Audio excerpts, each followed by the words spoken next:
Sou'ad on Nile TV International. Hello everyone and welcome to a new edition of Africa Today. Today we're going to discuss many interesting topics related to the African continent and the pivotal role which Egypt is really playing in the central of Africa, because Africa is in the heart of Egypt.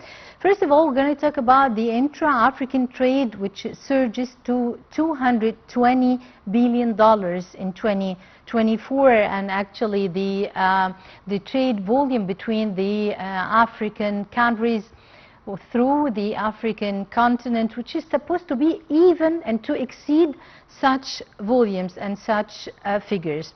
We're going to talk about also the how Egypt is really playing a pivotal role in the enhancing the trade volume and the technology in Africa, also the green future for the African countries.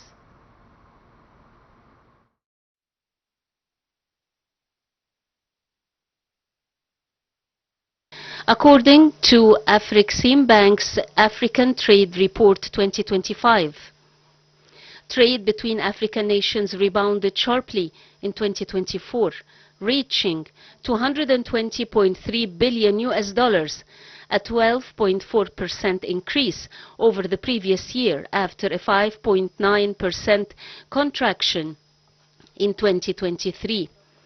This resurgence was powered by stronger activity in South Africa, Nigeria and Morocco, solidifying their roles as intra-African trade engines. Nigeria in particular more than doubled its intercontinental trade to $18.4 billion, surpassing the Democratic Republic of Congo (DRC), which grew more modestly to $11.4 billion. Afreximbank's chief economist, Dr. Yemi Kali, emphasized that despite global uncertainties, including inflation, sovereign debt, and trade finance gaps, the data shows clear momentum in intra-African commerce. Africa's trade recovery in 2024 underscored how regional integration under the African Continental Free Trade Area (AfCFTA) is boosting resilience. He added that while continental GDP growth surpassed 3% in 2024-2025, only a fraction of Africa's trade potential has been realized. The AfCFTA aims to lift this by driving deeper industrial value chains and reducing barriers. The AfCFTA, which aims to eliminate tariffs on 97% of intra-African tradable goods, is central to this progress. However, only 24 countries are actively trading under its framework, a bottleneck highlighted by the AfCFTA Secretary General, who warned that Africa must build value chains itself to withstand global trade upheavals.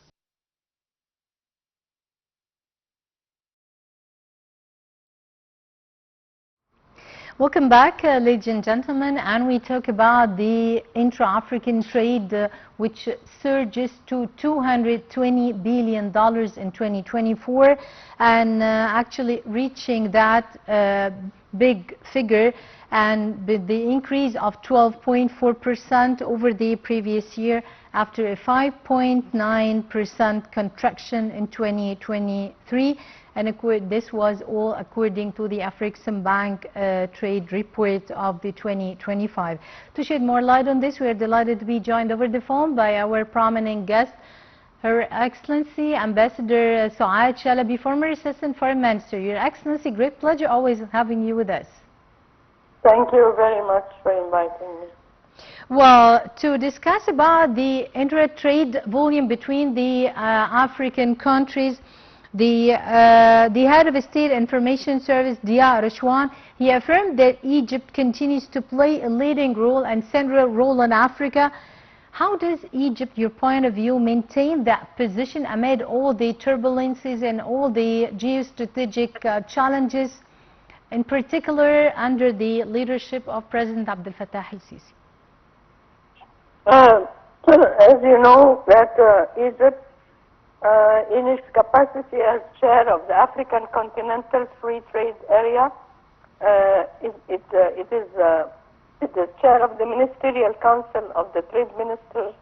It secured the consensus among the member states for long-pending rules of origin for textile, apparels, and automotive sectors. This breakthrough has achieved a transitional implementation mechanism to make the culmination more than 4 years of after 4 years of negotiation. They have announced that after this meeting that the adoption of long-awaited rules of origin of previously unresolved products such as garments, ready-made garments, automotive industries, all these have helped to roadmap and finalize the remaining provisions after a defined transition period. The ministers adopted 8 annexes to the Intellectual Property Protocol, and also the Minister El-Khatib highlighted that the Council approved the regulatory frameworks to support the African Free Continental Free Trade implementation, and these have helped a lot to in the intra-trade between the different regions in Africa, and also to empower the service sectors such as finance and telecommunication under the protocol on trade in services, as well as the data protection and the transfer and digital payment and identities. All these have emerged from the high level of technology and under the digital trade protocol. So if we have reached that increase in trade, that means that we have been working since a long time in order to reach that level of preparation between the different regions in Africa, in order to arrive to a new era of sustainability and of cooperation and in intra-trade. Yeah, Your Excellency, Egypt is always committed to support and to always maintain the peace and stability in the African countries. So Egypt is now chairing both the National African Capacity or Regional Capacity and the NEPAD Steering Committee. Your point of view, how does this, what does this leadership means for Egypt and for the continent? Yes, of course, Egypt have been collaborating with NEPAD countries to establish the African Center of Excellence for Resilience and Adaptation for Climate Change. And of course, these problems that are facing the African countries in the field of climate change. Yes.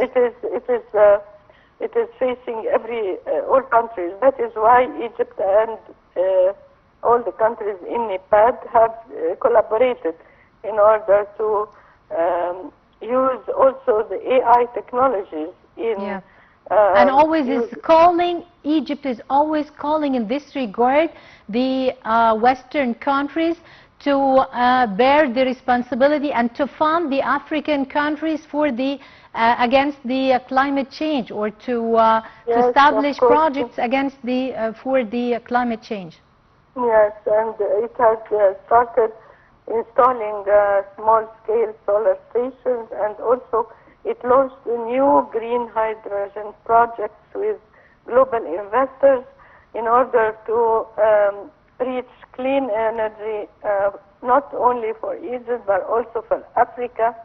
And this is a commitment by Egypt to all the African countries, whether it is in the region, in the North African region, or in the Southern African region. Yeah. So there are many vital issues that has been Egypt has been forwarding in order to reach sustainability, economic and social and political stability. Yeah. Always the President Abdel Fattah el-Sisi is talking about the closing the financial gap between the or among the continents, and also investing in the human capital. Which project, your point of view, most pressing priorities here on this regard? Yes, it is very important because, as you know, that Egypt is suffering from the debt burden, and it is important to have collaboration from the international agencies and African agencies. And today I read in the papers that our new ambassador in Ethiopia has signed with ECA, which is Economic Commission of Africa, a memorandum of understanding to deepen the cooperation on debt restructuring and concessional finance for intra-African trade. So Egypt is pioneering in helping all the other countries, of course, in order to have debt restructuring and concessional finance through intra-African trade. Yeah. And Egypt has been pioneer in this regard, especially in cooperation with African central banks and also financial institutions and organizations, because the participation of various African banks is very important for the debt relief. Yeah. Egypt is committed also to establish many environmental and developmental mega projects in the African countries to support, implement the African Union's agenda of 2063. How it takes, I mean, or what it takes from the Egyptian side to implement such AU agenda? Well, as you know, that Egypt has been implementing mega projects in Africa, especially in the roads, for instance, and the infrastructure. The road between Cairo and Cape has been initiated long years ago, and it's still continuing. Also, there are many opportunities as for the exploitation of natural resources, and also industrial development in order to reach development assistance and development and to reach the development targets of the 2063, that we all work for it. So we are highlighting the importance of national security, of regional stability, of fighting terrorism, and for sustainable development and peace. Because without peace, there will be no economic development. So that is why we are helping our neighboring countries and our African brothers. Of course, and we are, and Egypt is really engaged and committed to implement such development and the African Union's agenda of 2063. Your Excellency, Ambassador Sou'ad Shalaby, former Assistant Foreign Minister, many thanks for being with us and for your insights. And now moving on to another vital issue, which is the Africans' innovation wave. Technology shaping the future in Africa and across Africa. A new digital revolution is transforming lives and economies. And from fintech sharpens and startups in Nigeria powered health systems in Kenya and Egypt. Innovation is driving progress faster than ever before. Let's watch this report, and also afterwards we come to the end of our today's edition of Africa Today. Just leave you with this report and see you again, and many thanks for watching, and from myself, Hanan Al-Khoy. Across Africa, a new digital revolution is transforming lives and economies. From fine-tech startups in Nigeria to AI-powered health systems in Kenya and Egypt, innovation is driving progress faster than ever before. Under the banner of Unstoppable Africa 2025, governments and investors are backing local tech startups to create homegrown solutions for African challenges in healthcare, education, and agriculture. The continent's youth, the youngest population in the world, is at the heart of this transformation. Mobile connectivity are creating millions of new opportunities, especially in e-commerce and digital finance. However, the digital divide remains wide, with communities still lacking access to reliable internet and affordable